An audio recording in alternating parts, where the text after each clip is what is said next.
guys for being here as well. And so we're talking about this man named Jacob. And his name is significant because much of his identity is wrapped up in the name that he was given from birth.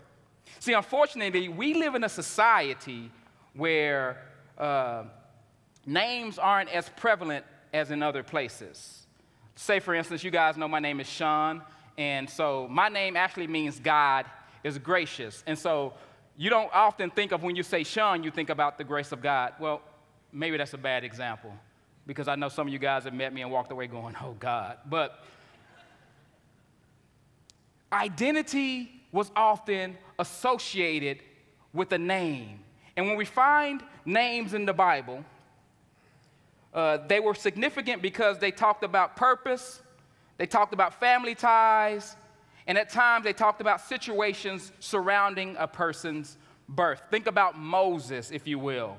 Moses was drawn out of the Nile River, and so his name Moses meant drawn out. Or think about Jesus himself. His name means God is salvation. He was born for the very purpose to save men and bring men back to God or to restore men. And so this story to me is very significant. The story of Jacob is significant because it's one of the times in the Bible where we see God actually superseding the parents and renaming a person. We see that it happened with Peter, right? We saw that it happened with Saul, who was named Paul. But this is one of the first stories where God came in and he changed a man's name. And that's important to us today because knowing your true identity comes through a life-changing experience with Christ. And so if we can delve into the story just a little bit, if you're turning your Bibles to Genesis chapter 25, and I'm going to give you a little bit of background about Jacob. Jacob in the Bible is often associated with being a trickster and a coward. And I mean, preachers have a really good time making fun and poking fun of Jacob. But I like the character of Jacob. I like Jacob's story because he reminds me of me. You see, there was extenuating circumstances around Jacob's birth. If you dig deeper into the Bible, you'll see that Jacob was born and called a liar from his birth. But he was born into a jacked up family. He was born into a family of liars. His grandfather lied about his wife being his sister to save his own skin. And consequently, his dad did the exact same thing. And how dare they name this kid a liar? So if you're there in the Bibles, open your Bibles, turn Genesis 25, verses 21 through 34. And it said, and Isaac prayed to the Lord for his wife, because she was barren. And the Lord granted his prayer, and Rebekah, his wife, conceived. The children struggled within her, and she said, if this is thus, why is this happening to me? So she went to inquire of the Lord. And the Lord said to her, 2 nations are in your womb, and 2 peoples are within you, shall be divided. And the one shall be stronger than the other, and the older shall serve the younger. When her days were when her days were complete to give birth, behold, there were twins in her womb. The first came out red and had hair all over his body like a cloak, and so they called him Esau. Afterward, his brother came out, and his hand was holding Esau's heel. So his name was called Jacob. Isaac was 60 years old when she bore them. When the boys grew up, Esau was a skillful hunter, a man of the field, while Jacob was a quiet man dwelling in tents. Isaac loved Esau because he ate of his game, but Rebekah loved Jacob, and so we see a family divided. Once when Jacob was cooking stew, Esau came in from the field, and he was exhausted. And Esau said to Jacob, let me eat some of the red stew, for I am exhausted. Therefore his name was called Edom. Jacob said, sell me your birthright right now. Esau said, I'm about to die. Of what use is a birthright to me? Jacob said, swear to me now. So he swore to him and sold his birthright to Jacob. Then Jacob gave Esau bread and lentil stew, and he ate and drank and rose and went his way. Thus Esau despised his birthright. And like my friend KB says, he sold his soul for a jelly roll.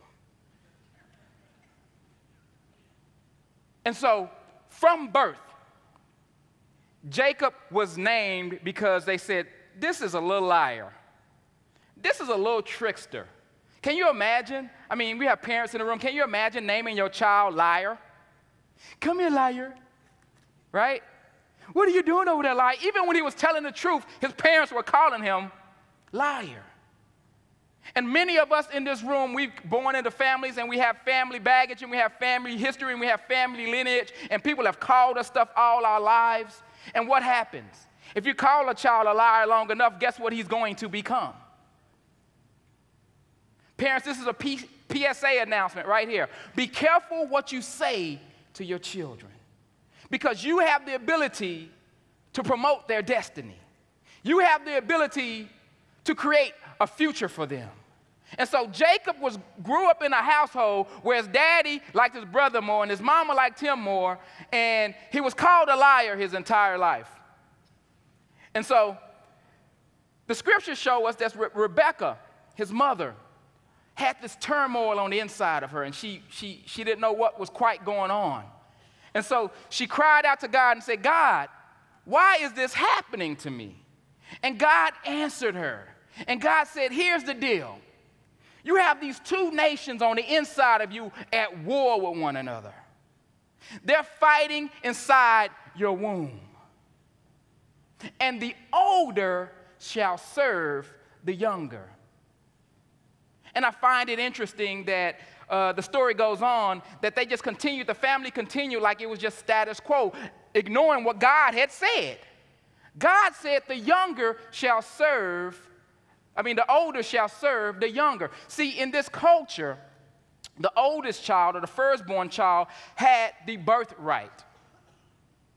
But when we saw in the text later in life, Jacob had to trick his older brother in order to get the birthright. So something tells me that the parents were saying, you know what, I heard God say this. I heard God said the older, but we're just going to go on as status quo. And so from that, I derive that from Jacob's conception, from the very womb, he had destiny and purpose on the inside of him. So much so that he was fighting even before he had a cognizant understanding of what was going on. Like, does anybody remember what happened in the womb? I mean, these kids were fighting for destiny all the way back at conception. And so Jacob grew up in a household that God had already prophesied great things and were going to happen to him. And my fault that I find with Jacob, though, is he didn't trust God, and he began to manipulate and try and do it in his own strength. And when we deal with the things of God, we find that our identity is wrapped up in him, but we try and help God sometimes. And we find this with Jacob. And so he was born into a household. He was called liar. You know, I have a friend in New York, and he deals with a lot of people in international ministry, and he met this lady from some country in Africa. I don't remember where she was from exactly. And he said, wow, you know, you have a unique name. And then he began to say, here are your children. What are your children's names? And then one of the kids' names, the literal translation was bag of wickedness. I don't know about you, but bag of wickedness ain't coming to my house for no sleepover. I'm sorry. The mother literally named the child bag of wickedness. And see, we live in a society and we live in a culture where branding is everything, and we want to rename ourselves and we want to create our own brands, and, you know, we get our Twitter accounts and our Instagram accounts and we come up with these cool names because, you know, they reflect who we are. But that's us imposing those names on ourselves. But we see Jacob being called a liar since birth. We see this little girl being called bag of wickedness since birth. And so what happens is they begin to personify that identity. But I'm so glad that God won't allow us to remain where we are. And so God is going to intervene into Jacob's life. Follow me. And so Jacob gets the birthright. And Esau is, oh, you know, I'm going to die if you don't give me some stew right now. I mean, over-exaggerate a little bit, Esau. And so he gives him the stew. He gets the birthright. And then later on, Rebekah finds out that Isaac he's in the twilight of his life, and he's going to die. And he says, you know, before I die, he tells his son Esau, he says, again, ignoring what God has said, he said, you know, go and make me some of that stew that you make that I like so much, and go hunt, and then when you come back, I'm going to bless you. And so Rebekah overhears this, and again, pointing to the family that poor Jacob was born into, she said, let's trick your daddy. And he says, what are you talking about? He says, well, he's going to bless your older brother and give him the blessing. And he was like, okay, but, you know, how are we going to trick him? And she's like, well, do what I tell you to do and go in. And he's like, but when Dad, I know he can't see well, but when he touches me, he's going to realize that I'm not Esau, because Esau's hairy and I'm not. And he's going to curse me instead of bless me. And his mother said, let the curse be on my head. She said, do as I have commanded you.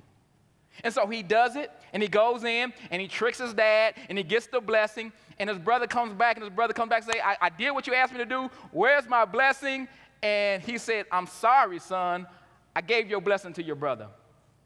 And Esau is irate. Esau is he's going to kill Jacob.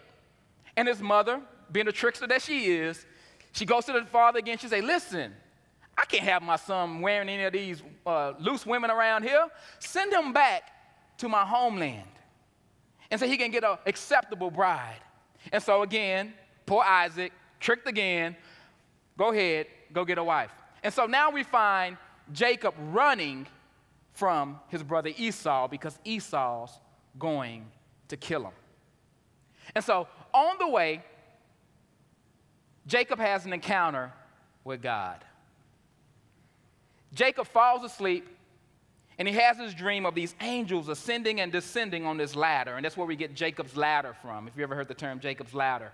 And so the angels are ascending and descending on this ladder, and God speaks to him. He says, I am the God of your father Abraham and your father Isaac. And so he wakes up, and he's like, wow, God is cool. Like, this is an awesome thing. I've met the God of my fathers.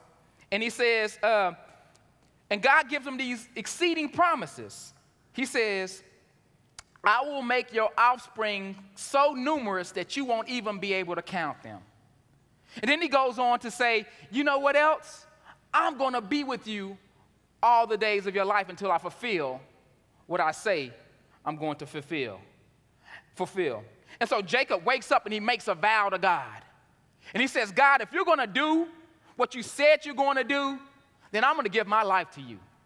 And not only that, whatever you bless me with, I'm going to give you 10% of what you bless me with, because that's how serious I am about this thing, God. And so he rises up and he goes and he meets his uncle. Remember we said he was in a dysfunctional family? He goes and he meets his uncle, and his uncle tricks him into working 14 years for his wives. And then Jacob stays on another 6 years or so to accumulate wealth from his uncle, and God was with him the entire time. God blessed his uncle, and God blessed Jacob, and Jacob became prosperous under his uncle's hand. And then God came in again, and God says, now go back and face your past. Go back and face the things that you've been afraid of. And so he gets up, he gets his wives, he gets his children, and he goes and he leaves his uncle's house with just stuff, tons of stuff. I mean, he had hit the jackpot. I mean, he went to Vegas and he let it all ride, and guess what? He was loaded. And he's heading back, and he's fearful because he's going back to where his brother, the last time they talked, guess what he said? I'm going to kill you, fool. And so he's heading back to this place. He's being obedient to God, but can you imagine the trepidation in his heart? It's like, okay, I'm going back, God. I'm being obedient, but I'm going to die. And so when his brother was a long ways off, he sent messengers, because by this time, again, he's loaded. He got a lot of people with him. And he's saying, go and meet my brother and tell him I done well for myself. And I got a few things for him.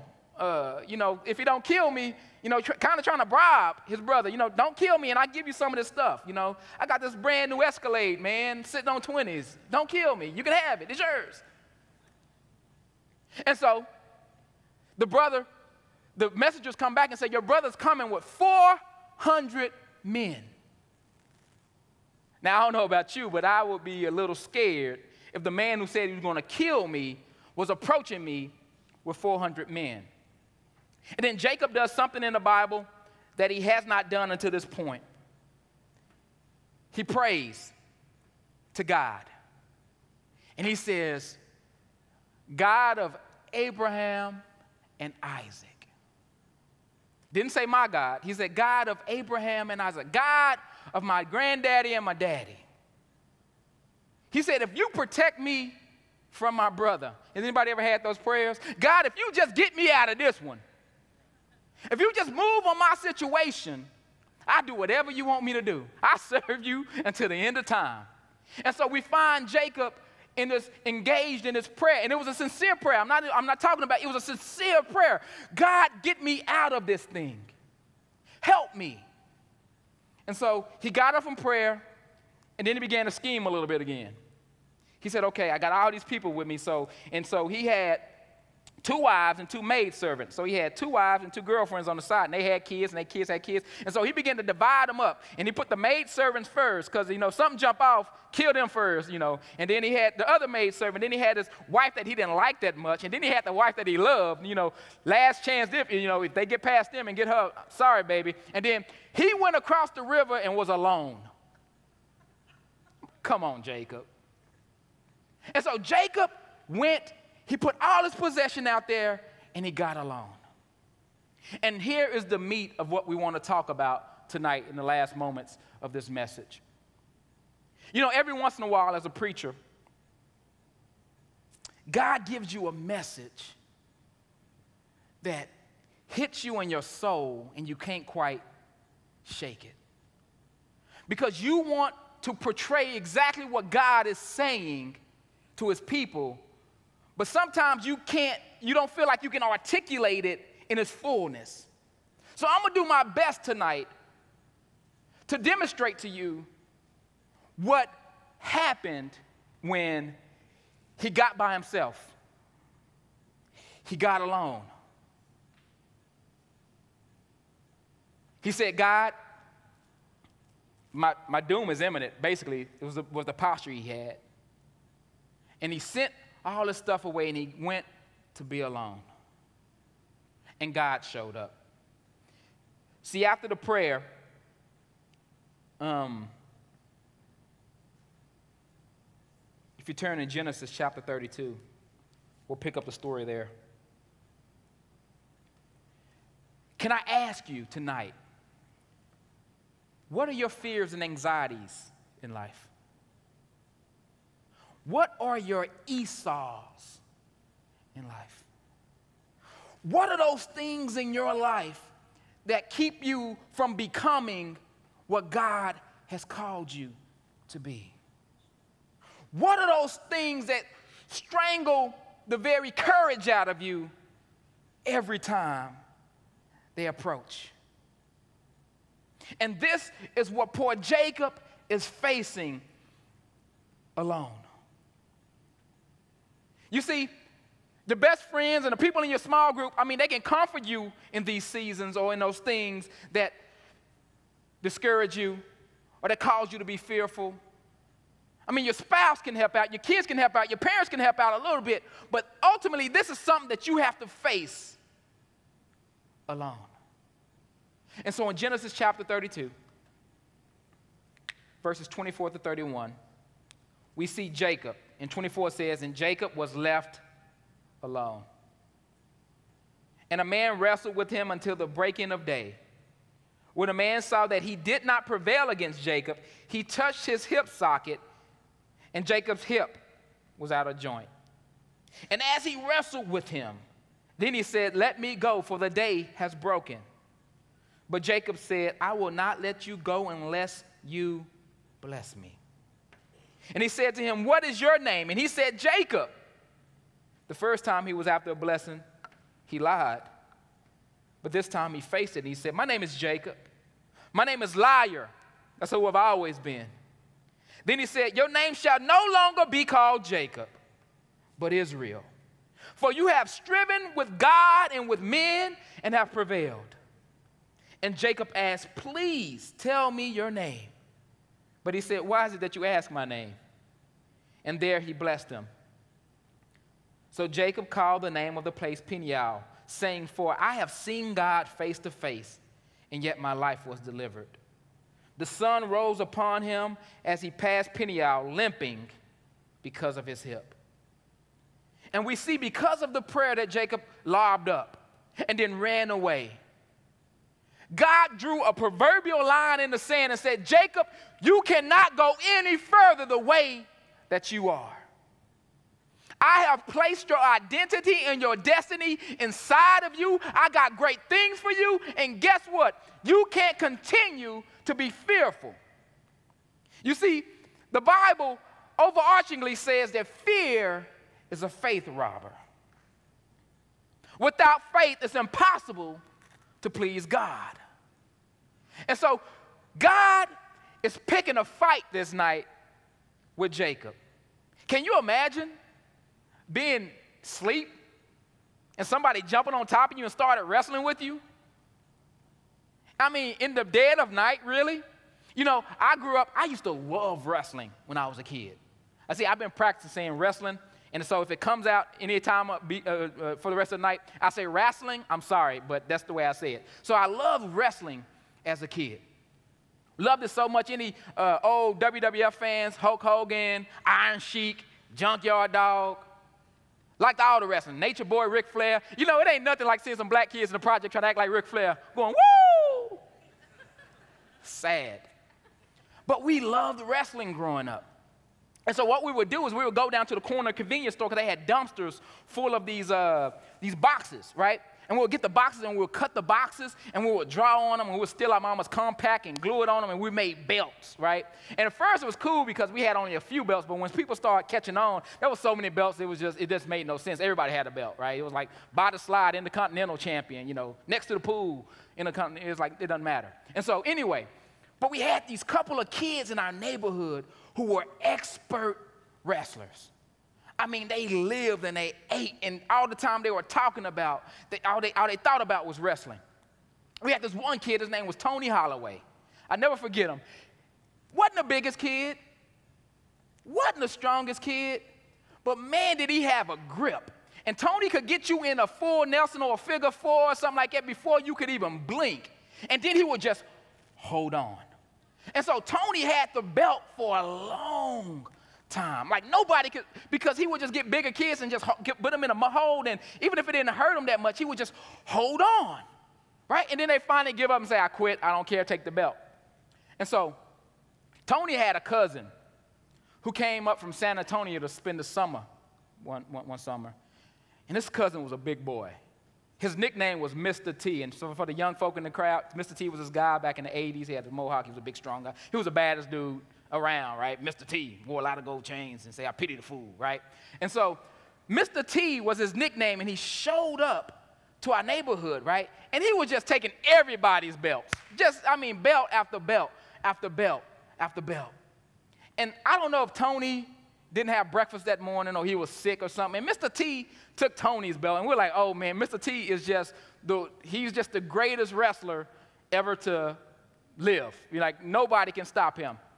And so Tony came back the next day, and Tony said, you know what? I'm coming back for my belt. And Mr. T, like I said, he was a big old kid. And I never forget it. Tony just kind of, like he had this something in his eyes, right? And we said, go, and we go. And we didn't have a bell, so we just say, ding, and then they take off running. And Tony jumped in the air, and he did some move on Mr. T, and he just held him there. And I kid you not, they were there for at least 20 minutes. And, you know, as a kid, 20 minutes is a really, really long time. And so Mr. T just kind of just gave up. Mr. T said, I just can't do it no more. And so Tony had all the belts at that point because he had defeated Mr. T. And I think Tony had what Jacob had that night. He had a look of desperation in his eyes. And God came down in human form, is what the Bible just said. He named this place Peniel because I have been face to face with God and survived. This wasn't no ordinary wrestling match. But I'm so glad that I serve a God who will not only fight for me, but he'll fight with me. He won't allow me to continue to be the man that I'm prone to be. And so that night, as Jacob is wrestling, and this is a God-inspired thing, and I don't want to face it. I don't want to face it. And so finally, God touches his hip. And I'm thinking about this, and I'm saying, this is very ironic, right? Because if I had the power to touch a man's hip and knock it out of socket, why didn't I do that in like the first 15 minutes of the fight? Right? Like, I don't like fighting. I don't like wrestling. But God is patient. And then the Bible says that the day was dawning. The sun was coming. And finally he was like, okay, we've been at this all night. Let me just demonstrate a little bit of my power. And so he touched him on his hip, and his hip shrunk. And as he was going to retreat, Jacob realized, I have no more power. I can't fight this thing anymore. God has given me destiny and purpose, and unless I lay hold of him, it's not going to work. And so the man then goes, please let go of me. Why are you holding on? And Jacob said, I will not let you go until you bless me. And so, how did Jacob lay hold of God and get God in a position or a predicament where God couldn't get free? Church, tonight, if you want your name changed, if you want your identity and your purpose that you know God has given you, you have to lay hold of God in a special way. And I'm going to reveal this way to you. It's called prayer. The Bible is clear. It says whatever is bound on earth is bound in heaven. And whatever is loosed on earth is loosed in heaven. And in our natural abilities, we don't have any fight against God. We don't have anything to offer God. But prayer. I fear, church, that I'm speaking for myself, that I'll stand before God in the end of time. And I'll get reward for the things that I've done in his service. And it'll be revealed to me that I worked too hard because I didn't go to God in prayer. You see, prayer is not the last resort, it's the only resort. And so Jacob laid hold to God in prayer. And I have these points and then I'll let you go home. The importance of prayer in establishing your identity. I feel that lacking the ability to pray keeps us from experiencing change in our lives. But one, prayer puts God into proper perspective. The Bible teaches us that in order to pray, you must first believe that God is God. Right? You don't go up to a bag lady on the street and say, give me $100,000 because you don't believe she got it. But he says, in order to believe, you must first put God in proper perspective. And that's what prayer does. It says, God, I can't do it without you. I can't move without you. God, I can't breathe without you. That's why I love the song that we sang tonight. Bless the Lord, oh my soul. Even when I come in and I'm just feeling down, and I'm feeling like I can't go another further, I can command my soul, say, bless God because he's deserving of my praise. So prayer puts God in the proper perspective. And the next one, it just works naturally. It's just a natural progression that as God is put in proper perspective, guess what? We're put in proper perspective. We realize how weak and feeble we are. We realize that we have no strength in and of ourselves because there's no ignorance in the presence of God. And so God is calling us, church, to be a people of prayer. He's calling us to love him and serve him through the act of prayer. And so when we are put in proper perspective, and when I stand before God, God begins to reveal what's wrong within me. He begins to reveal my insecurities. He begins to reveal that I deflect or that I run away from conflict. You see, sometimes the conflict in your life is designed for God to get you to your purpose. The Bible teaches, says, think it not strange that you go through these fiery trials. And see, instead of embracing the fiery trials and say, I'm equal to these things through Christ Jesus, what we do is we run like Jacob. And we hide behind the women and children. And we say, well, you know what? I've made it this far. So far, so good. I don't really need you, God. We don't say it verbally, but we say it with our actions. And so we need to find our proper perspective by prayer. And last but not least, it changes our walk. Jacob had an eternal limp. I think when we get to heaven, we see the guy limping, we say, man, you shouldn't have fought with him all night, dude. You should have just gave up, tapped out. It changes our walk. And as our walk is changed, guess what? Our character is changed. Because after he changed his walk, he said, what's your name? The Shawn Weekly translation, what's your name now, boy? He said, my name is Jacob. He said, your name shall no longer be Jacob, for now your name is Israel. Because you fought with men, and that was good. But you fought with God and prevailed. How do you prevail with God? In prayer. How do you overcome in God? In prayer. There's tons of books that talks about prayer, and I feel that the Christian life is a life of prayerlessness most times. Our own senior pastor wrote a book about prayer and then spin-off books about prayer because we don't properly understand what prayer does. You're tired and sick and tired of being stuck in the same predicaments? Try prayer. Try prayer. And God is a good God.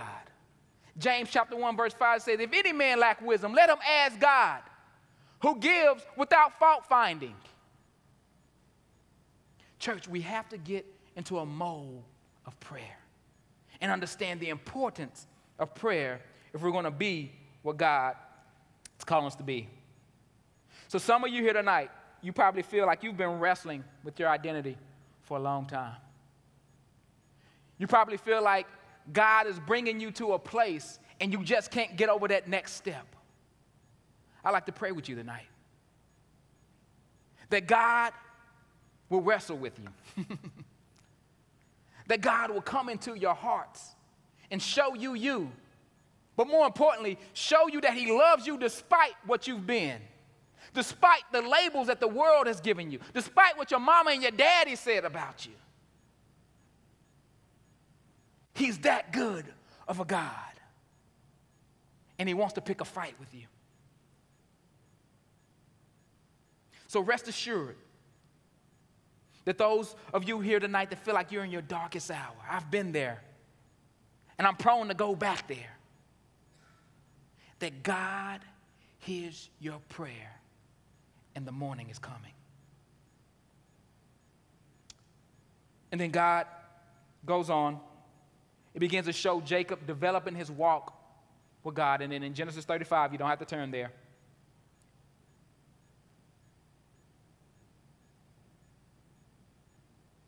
God finally said, you know what? You're Israel. You are Israel. Think about that implication. He went from liar to the nation that is always in the news. One of the most known names on the planet. That we are here because the Bible says we are children of Israel. What are you waiting for? Pray to God, lob up a prayer, and let him wrestle with those things in your life, because he's going to come after them anyway. You might as well let go and let God.